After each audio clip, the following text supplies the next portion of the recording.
look around.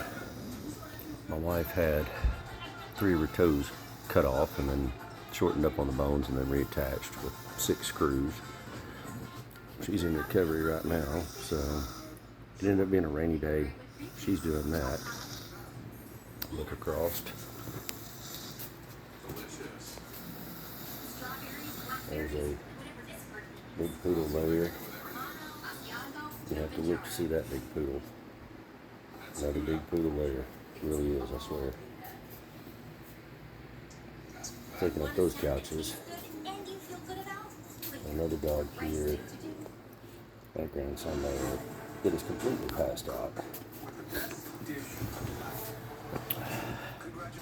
And I'm gonna sit here and watch a little MasterChef.